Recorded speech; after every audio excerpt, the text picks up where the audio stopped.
Matin Week-end. 6h-9h, Lénaïque Monnier. Europe 1, 8h13, l'heure de l'interview Actu d'Europe 1 Matin Week-end. Et ce matin, nous revenons évidemment sur la colère dans le monde agricole. Lénaïque Monnier, vous recevez pour en parler le député La France Insoumise de l'Essonne, Antoine Léaumont. Oui, parce que le mouvement évolue. Les agriculteurs veulent bloquer Paris dès demain à l'appel de la FNSEA, des jeunes agriculteurs. Ils veulent un siège de la capitale pour une durée indéterminée. On parle même éventuellement d'un blocage de Rungis. Ce sera mis en place aux alentours de 14h sur l'ensemble des autoroutes. Bonjour Antoine Léaumont. Bonjour. Député de La France Insoumise de l'Essonne. Alors, vous serez peut-être bloqué quand vous repartirez dans votre circonscription un peu plus tard. À quoi ça sert de bloquer la capitale au-delà du symbole, selon vous ? Déjà, c'est des modes de lutte qui sont très efficaces parce que quand on bloque les réseaux routiers, on bloque le capitalisme. On bloque à la fois la circulation des marchandises et, c'est pour ça que ça embête tout le monde, on bloque aussi les travailleurs qui veulent aller au travail. Mais du coup, ça, c'est le grain de sable dans la grande machine capitaliste. Et c'est d'ailleurs ce qu'explique très bien Jean-Luc Mélenchon dans son livre « Faites mieux » que je vous invite à lire. Désormais, notre peuple s'organise autour de ces réseaux. Réseaux routiers, réseaux téléphoniques, Internet, et même d'ailleurs les grandes surfaces sont aussi des réseaux qui mettent en relation les agriculteurs, les consommateurs, les industriels. Notre peuple s'organise autour des réseaux qui permettent de reproduire nos moyens d'existence. Et finalement, moi tout seul, si j'étais tout seul sans réseau, je ne produirais pas par exemple ma propre nourriture. Je crois qu'on est pleinement dans le thème, mais quand on bloque les autoroutes, c'est tout ça qu'on bloque. Et je pense que c'est un mode de fonctionnement très efficace. J'ai vu d'ailleurs que les VTC se proposaient eux aussi d'aller bloquer Rungis et de rejoindre le combat des agriculteurs. Donc je vois que ce mode d'action s'étend, y compris à d'autres secteurs qui veulent parler du sujet central dans notre société, le pouvoir d'achat. Alors, Antoine Léaumont, vous êtes allé à la rencontre vous-même d'agriculteurs sur différents barrages dans l'Essonne. Vous êtes donc député. Ce n'est pas votre électorat naturel. Est-ce que vous avez appris quelque chose d'eux ? Oui, moi j'ai beaucoup discuté avec eux et j'entends beaucoup sur les plateaux télé qu'on nous parle des normes. Alors on nous dit ils veulent pas de normes, ça les intéresse pas. Et d'une certaine manière, je comprends qu'on essaye de nous présenter les choses de cette manière-là pour diviser. Parce qu'il y aurait d'un côté les agriculteurs qui seraient des gros bourrins qui veulent pas de normes environnementales, et de l'autre les écolos bobos qui veulent bien manger, du bio et tout ça, et qu'ils aiment pas les agriculteurs parce qu'ils veulent pas mettre en place les normes environnementales. On fait ça pour diviser. C'est plus subtil que ça. Exactement. Quand on vient discuter avec les agriculteurs, petit 1, les normes, c'est pas spécialement leur sujet. Le sujet, c'est comment les mettre en œuvre. Petit 1, ils veulent être accompagnés pour qu'il y ait une mise en œuvre de ces normes, soit financièrement, soit techniquement. 2, et surtout ce qu'ils veulent pas, c'est qu'il y ait une concurrence déloyale. Enfin, c'est quand même pas normal que nous, on mette en place des normes en France environnementales très élevées, et puis qu'on fasse des accords de libre-échange avec les autres qui respectent aucune de nos normes, mais qui peuvent... On en parle beaucoup, de la Nouvelle-Zélande, du lait, attendez, du Chili. la Nouvelle-Zélande, c'est un accord de libre-échange qui a été signé récemment. Nous, les Insoumis, nous y sommes opposés très fermement au Parlement européen et à l'Assemblée. Mais cet accord de libre-échange, il propose qu'il y ait plus de droits de douane sur les kiwis, les pommes, et sur 10 000 tonnes de bovins par an. Enfin, on est quand même capable de produire ça en France, non ? Donc, on voit que la norme peut être utilisée aussi dans l'autre sens.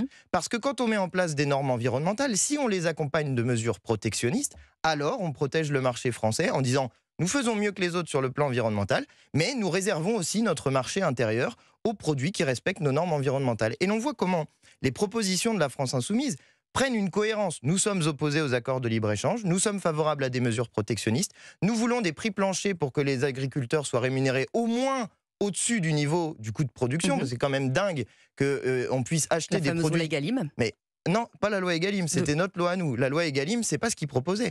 Nous, on a proposé une loi, c'était Manuel Bompard qui portait cette loi en novembre dernier, on disait des prix planchers pour les agriculteurs, c'est-à-dire on n'achète pas aux agriculteurs en dessous du prix de revient, du prix de production, on met au-dessus. Et puis de l'autre côté, en bout de chaîne, blocage des prix pour les consommateurs. Et entre les deux, il y a quoi, figurez-vous ? Ceux qui s'en mettent plein les poches et dont on parle jamais, c'est l'industrie agroalimentaire. Alors eux, ils s'en sont mis bien derrière la poche, si je peux dire. Il y a des accords là d'ailleurs. Oui, d'accord, mais enfin bon, il faudrait à un moment donné dire ça suffit. Et dire on ne peut pas se gaver comme ça éternellement sur le dos des autres. Parce que tandis que pour les consommateurs, on est passé à 14% d'augmentation des prix alimentaires, pour les agriculteurs, on est passé à moins 10% de revenus agricoles. Qu'est-ce qu'il y a entre les deux ? 71% d'augmentation des marges des industriels. Est-ce que c'est normal qu'il y en ait qui s'en mettent plein les poches, tandis que tous les autres tirent la langue, et que personne ne demande rien à ceux qui s'en mettent plein les poches. Moi, je considère que non. Antoine Léaumont, c'est une bataille qui ne peut se gagner également qu'avec avec vous, avec nous, avec les consommateurs. Mais alors là, effectivement, on revient à l'éternel problème du pouvoir d'achat. Effectivement, si vous allez sur un marché parisien, vous aurez des personnes qui vous diront bah oui, moi je suis prêt à mettre un peu plus cher dans mon alimentation. Il y a beaucoup de Français qui aujourd'hui ne le peuvent pas. Exactement. Et justement, c'est là aussi où on voit la cohérence d'ensemble de notre programme.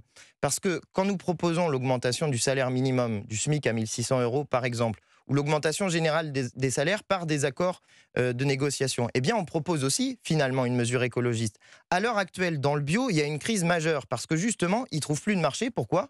Parce que les gens, vu qu'ils ont renoncé au bio. Eh bien oui, ils ont vu leur revenu réel baisser. Donc quand on voit son revenu réel baisser, qu'est-ce qu'on fait ? On coupe dans des dépenses. Alors on coupe d'abord le coiffeur en général, et puis ensuite on coupe la bouffe. Les loisirs. Les loisirs, voilà. On coupe tout ce qui n'est pas absolument nécessaire. Donc on achète des produits de moins bonne qualité. Et il y a un certain nombre de gens qui savent très bien de quoi je suis en train de parler, qui le vivent, qui voient qu'ils peuvent faire moins de courses qu'avant, ou qu'ils ne peuvent pas prendre les mêmes produits qu'avant, qui le savent, ce genre de choses.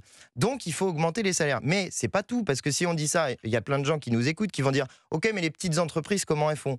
Eh bien, pour les petites entreprises, ce qu'il faut faire, c'est deux choses. D'abord, redistribuer l'impôt sur les sociétés. C'est pas normal que toutes les sociétés payent le même niveau d'impôt et qu'en réalité les grandes entreprises paient moins que les petites, parce que c'est ça qui se passe avec les niches fiscales et les avocats fiscalistes. Et puis deuxièmement, mettre en place ce qu'on appelle la caisse de solidarité interentreprises pour mutualiser les cotisations sociales, ce que certains appellent les charges, qui sont des cotisations, mutualiser ces cotisations pour que les petites payent moins que les grosses. Et vous voyez comment, avec cette cohérence d'ensemble, eh bien on peut sortir du système dans lequel on est, qui met tout le monde dans une catastrophe annoncée, salariés, producteurs, petites entreprises, et sortir par le haut de ce type de crise. Mais c'est vrai qu'il faut prendre des décisions qui sont un petit peu novatrices, et que M. Macron est enfermé dans un vieux monde. Et on voit bien qu'en quelques semaines, le sujet de l'immigration qui s'était invité dans la campagne des européennes, eh bien, à cela s'agrège désormais le problème de l'agriculture, de la souveraineté alimentaire. Merci d'être venu en parler ce matin. On va vous laisser retourner en Essonne avant que vous ne soyez bloqué. Il y a quand même, Antoine Léaumont. Si je peux dire une dernière chose, mais il y a quand même, moi j'ai quand même l'impression d'une classe politique déconnectée.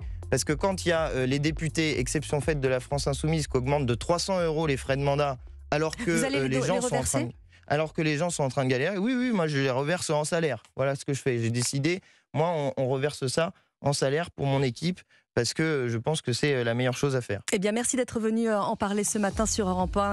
Antoine Léaumont, député de la France Insoumise de l'Essonne, 8h20 sur Europe 1. Interview à retrouver partout quand vous le souhaitez en podcast sur europe1.fr et sur l'application Europe 1.